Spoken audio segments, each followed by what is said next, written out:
Ninguém de nenhum modo vos engane, porque isto não acontecerá sem que primeiro venha a apostasia e seja revelado o homem da iniquidade, o filho da perdição, o qual se opõe e se levanta contra tudo que se chama Deus ou é objeto de culto, a ponto de assentar-se no santuário de Deus, ostentando-se como se fosse o próprio Deus. Com efeito, o mistério da iniquidade já opera e aguarda somente que seja afastado aquele que agora o detém. O apóstolo Paulo, já em seus dias, identificou erros infiltrados na igreja cristã e que preparariam o caminho para o estabelecimento do papado. Pouco a pouco, o mistério da iniquidade realizou sua obra de engano. Os costumes do paganismo encontraram lugar dentro da igreja cristã. E quando as perseguições terminaram, o cristianismo se afastou da humildade, da simplicidade de Cristo e adotou a pompa dos sacerdotes e governantes pagãos. A suposta conversão do imperador Constantino foi motivo de grande alegria e, a partir de então, a obra de corrupção progrediu rapidamente. O paganismo, que parecia estar dominado, tornou-se o dominador. Suas doutrinas e superstições foram misturadas à fé daqueles que afirmavam ser seguidores de Cristo.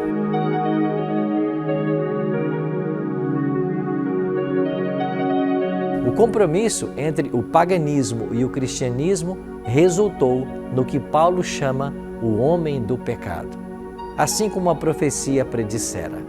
Essa falsa religião é obra-prima de Satanás, um monumento aos seus esforços de se assentar no trono para governar a terra, de acordo com sua vontade. Uma das principais doutrinas de Roma afirma que Deus deu autoridade suprema ao Papa sobre bispos e pastores do mundo inteiro. Mais do que isso, o Papa tem sido chamado de Senhor Deus o Papa e declarado infalível.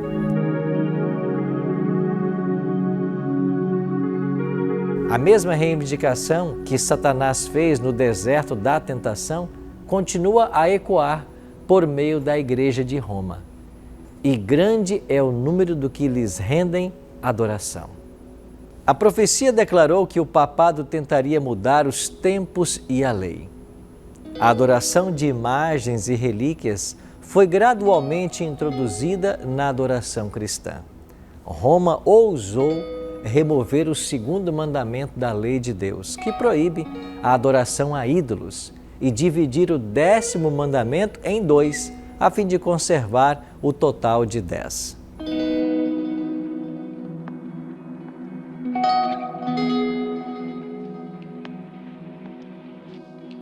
A igreja também mexeu com o 4º mandamento, anulando o antigo sábado, o dia que Deus havia abençoado e santificado, e em seu lugar exaltaram a festa pagã, observada como o venerável dia do sol.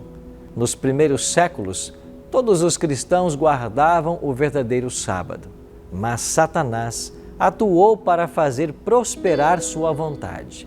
A igreja transformou o domingo em uma festa em homenagem à ressurreição de Cristo. Cultos religiosos eram realizados, mas o dia era visto como um momento de recreação. Além disso, o verdadeiro sábado continuava a ser observado e considerado santo. Antes de Cristo vir à Terra, Satanás inspirara os judeus a encher o sábado de regras rigorosas, tornando-o um fardo. Aproveitando-se da falsa luz que havia lançado sobre o 7º dia, fez as pessoas o desprezarem como uma instituição judaica, enquanto os cristãos em geral continuavam a observar o domingo como uma alegre festa. E isso os levou a fazer do sábado um dia de tristeza e melancolia, a fim de demonstrar ódio pelo judaísmo. O imperador Constantino proclamou um decreto transformando o domingo em uma festa pública em todo o Império Romano. O Dia do Sol era reverenciado por seus súditos pagãos e honrado pelos cristãos. Os bispos da Igreja os incentivavam a agir assim. Sedentos por poder, reconheciam que, se tanto cristãos quanto pagãos guardassem o mesmo dia, aumentariam o seu poder e a glória da Igreja. Embora muitos cristãos temessem a Deus, gradualmente tenham começado a atribuir algum grau de santidade ao domingo, eles continuaram ainda a observar o verdadeiro sábado, em obediência ao quarto mandamento da lei de Deus. Mas o arqui-enganador não havia completado ainda a sua obra. Estava determinado a exercer poder por meio de um líder que escolhera, o orgulhoso pontífice que alegava representar a Cristo.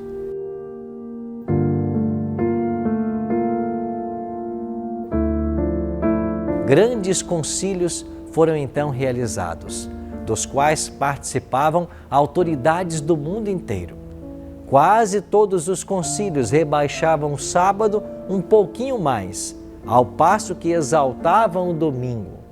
E foi assim que a festa pagã finalmente passou a ser honrada como uma instituição divina, enquanto as pessoas começaram a considerar o sábado bíblico uma relíquia do judaísmo, pronunciando uma maldição sobre a sua observância.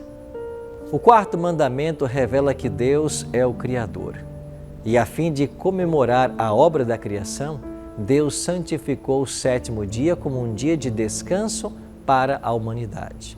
Foi designado para manter Deus sempre vivo na mente das pessoas como objeto de adoração. Satanás trabalha para afastar os seres humanos da obediência à lei de Deus. E a fim de realizar isso, ele direciona os seus esforços especialmente contra o único mandamento da lei, que aponta a Deus como Criador, o quarto mandamento. No sexto século, o bispo de Roma foi proclamado o cabeça de toda a Igreja.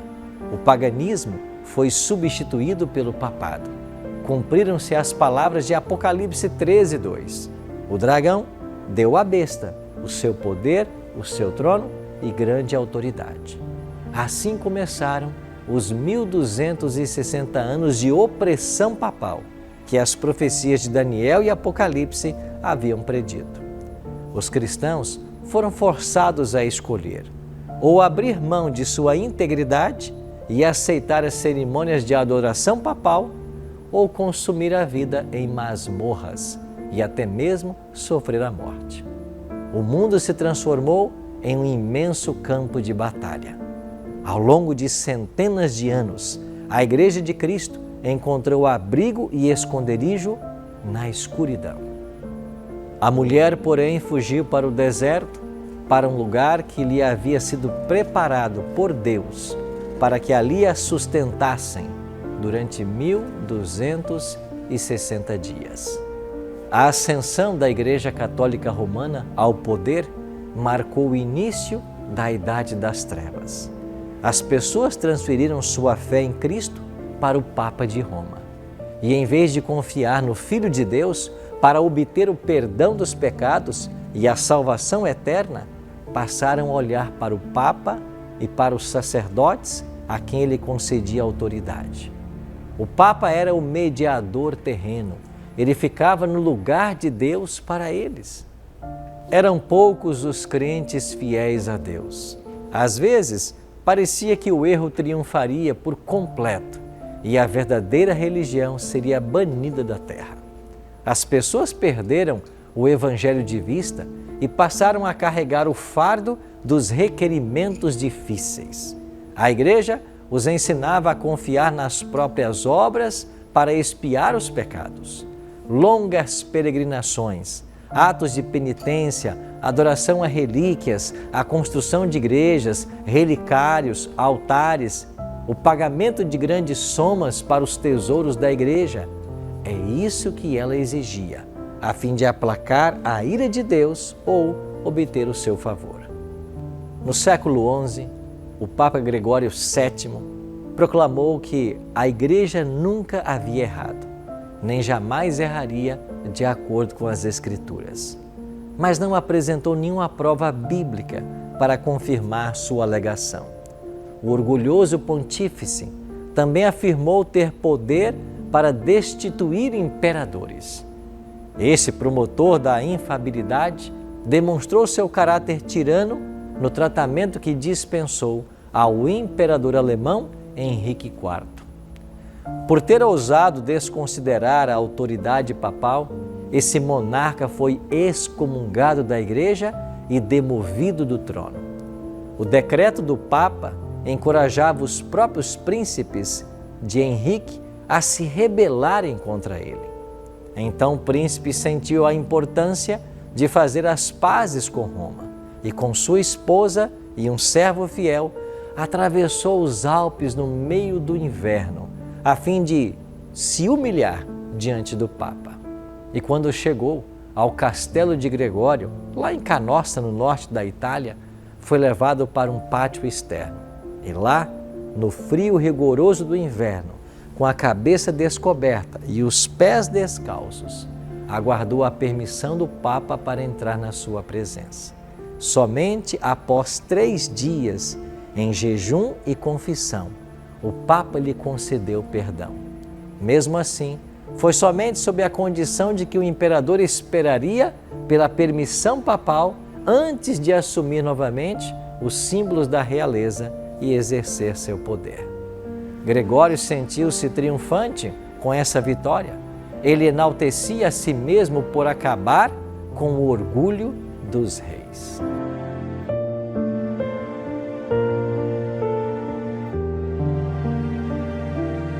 Mesmo antes da instituição do papado, os ensinos dos filósofos pagãos já exerciam influência na Igreja. Muitos ainda se apegavam às crenças da filosofia pagã e incentivavam os outros a estudá-la como forma de entender sua influência entre os pagãos.